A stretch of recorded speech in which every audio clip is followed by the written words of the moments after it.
dear students.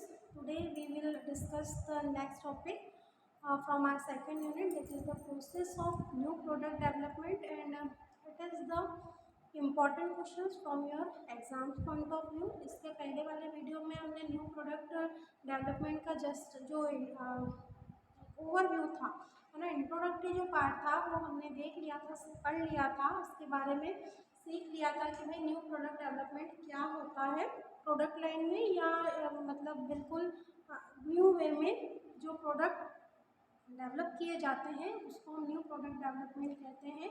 अब इसकी जो प्रोसेस है कि whenever the new product will be develop, तो what will be the process of it, उसकी क्या प्रक्रिया होगी कि जस्ट हमारे माइंड में कुछ आया और हमने प्रोडक्ट को डेवलप कर दिया, ऐसा कुछ क्या? तो नहीं, इसकी एक प्रॉपर एक प्रोसेस होती है न्यू प्रोडक्ट डेवलपमेंट की, कि जब प्रोडक्ट का डेवलपमेंट किया जाता है तो वो किस प्रोसेस को फॉलो करते हुए होता है। सो फर्स्ट द वे, है ना, न्यू प्रोडक्ट डेवलपमेंट का जो फर्स्ट स्टेज होगा उसकी प्रोसेस का, वो होता है सबसे पहला आइडिया जनरेशन।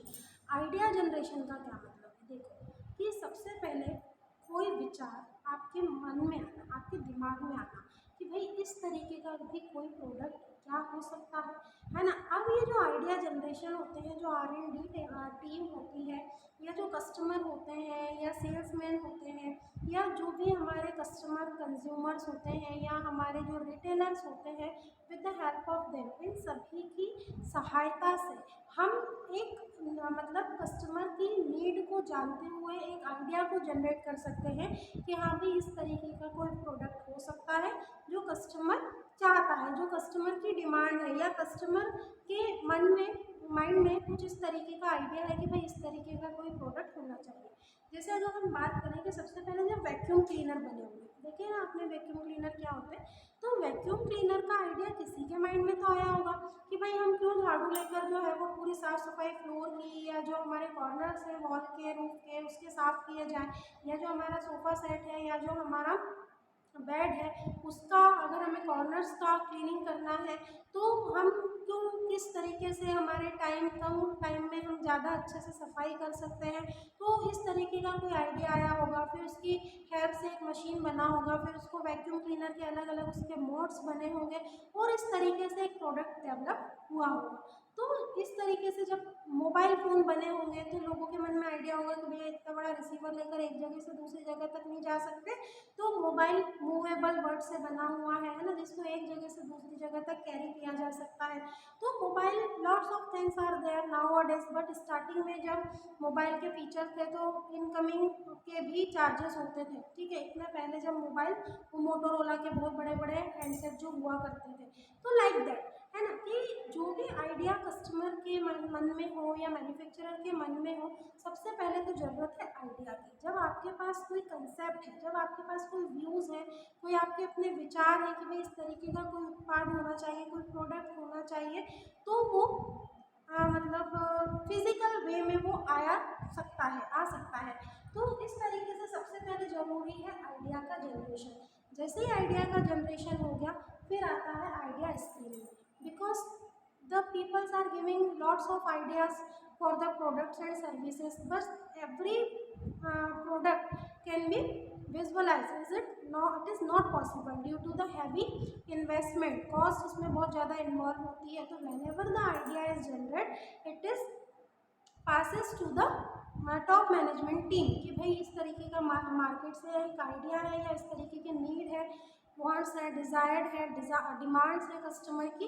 तो आइडिया स्क्रीनिंग का जो काम होता है कि भाई जो फिजिबल आइडियाज़ होते हैं, या जो कॉस्ट वाइज कम होते हैं, या वाकई में जिन आइडियाज़ को एक रूप दिया जा सकता है प्रोडक्ट के वे में, उसको फिर क्या किया जाता है, एक्सेप्ट किया जा सकता है कि it will be fulfill the demand of customer, is it actually like that which the customer wants, क्या ये वैसा होगा जो कस्टमर चाहते हैं। तो इसके ऊपर पूरी स्क्रीनिंग होती है कि भाई आइडिया तो बहुत सारे लोगों ने दे दिए, लेकिन सबके आइडिया फ्रूटफुल होते हैं क्या, या सबके आइडिया को जनरेट जब तो कर लिया हमने, लेकिन उसको क्या एक रूप दिया जा सकता है, उसको एक प्रॉपर शेप में लाया जा सकता है क्या। तो ये नेक्स्ट स्टेज होती है आइडिया स्क्रीनिंग के। सबके आइडियाज कलेक्ट करने के बाद उन आइडियाज़ को ज़्यादा इम्पोर्टेंस दिया जाता है, जिससे कोई प्रोडक्ट वाकई में बनना पॉसिबल हो, या ऐसे प्रोडक्ट जो कस्टमर की नीड को, डिमांड को वाकई में पूरा कर सके। आइडिया स्क्रीनिंग होने के बाद अगला स्टेज होता है कंसेप्ट डेवलपमेंट एंड टेस्टिंग का। इसमें आपको क्या करना होता है, टेस्टिंग करनी होती है। अब ये जो टेस्टिंग हो रही है वो किस चीज़ की टेस्टिंग हो रही है, तो the testing is fulfilling regarding to the product development. तो प्रोडक्ट डेवलपमेंट की टेस्टिंग हो रही है, जिसके माध्यम से प्रोडक्ट को क्या किया जाएगा, डेवलप किया जाएगा, उस पर्टिकुलर उत्पाद का क्या किया जाएगा, विकास किया जाएगा।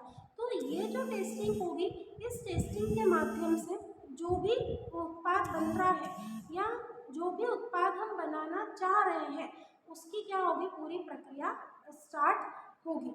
तो टेस्टिंग होने के बाद अब आप अगली स्टेज पे किस पे जाएंगे, बिजनेस एनालिसिस पे, कि पूरे बिजनेस को क्या किया जाएगा, एनालाइज किया जाएगा, है ना। इसमें टेस्टिंग में एक चीज़ छूट गई है, ये जो टेस्टिंग होती है 2 टाइप से होती है, alpha testing and beta testing. तो अल्फा टेस्टिंग जो होती है वो विद इन द ऑर्गेनाइजेशन होती है। ऑर्गेनाइजेशन में उस प्रोडक्ट को डेवलप करके लोगों को दिया जाता है और फिर उनसे रिव्यू लिया जाता है। और बीटा टेस्टिंग जो होती है, distributing the product to the customer and taking their reviews, है ना। ये 2 तरीके से टेस्टिंग होती है, alpha testing and beta testing.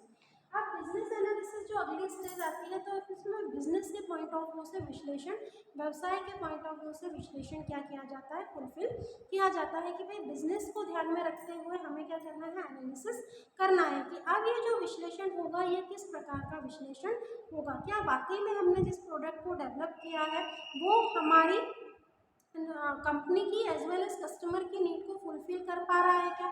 तो बिजनेस पॉइंट ऑफ व्यू से एनालिसिस करना। फिर होता है product development and marketing mix. Marketing mix में हमने 4 पीस मार्केटिंग मिक्स के पढ़ रखे हैं, है ना। तो product development and marketing mix का जो मेन स्टेज होता है वो यही होता है कि now you have to provide the product to your customer and taking the feedback from them that how they are satisfy with our products, वो कितने हद तक हमारे प्रोडक्ट से जो है वो क्या है, सेटिस्फाई है।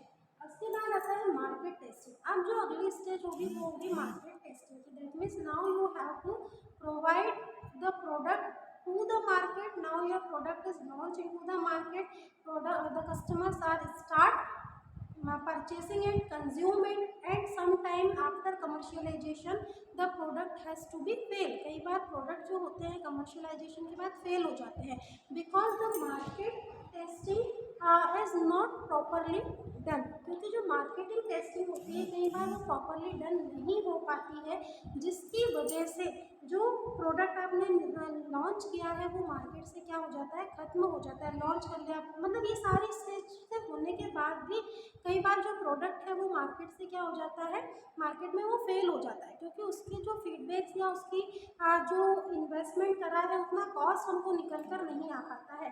And at the last the commercialisation, now that means it is the last and final stage of the process of new product development, जिसमें प्रोडक्ट को क्या किया जाता है, कमर्शियलाइज किया जाता है। That means now the product is available in to the market, customers are using such kind of products, giving time to time feedback and reviews for that, and if the product are capable for fulfill the needs demands of the customer, that means you can give a best product to your customer. So dear students, it was the process of the business process of the new product development, which is important to your exam point of view, as I told you.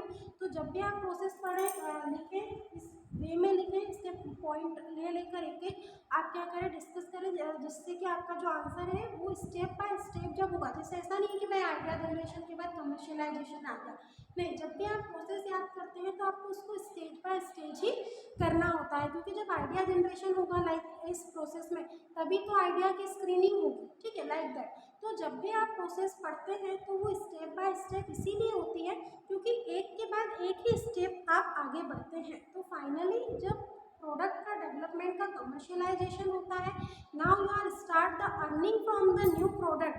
That means कि new product development is getting success into the market which is started from your idea generation. जैसे जब सबसे पहले mobile बना होगा तो now the mobile is available है ना for taking call, picking calls है ना, but camera feature and the other features are also required by the customer nowadays we can say. तो इस तरीके से प्रोडक्ट डेवलपमेंट की प्रक्रिया पूरी होती है और हमारा जो टॉपिक है वो भी कंप्लीट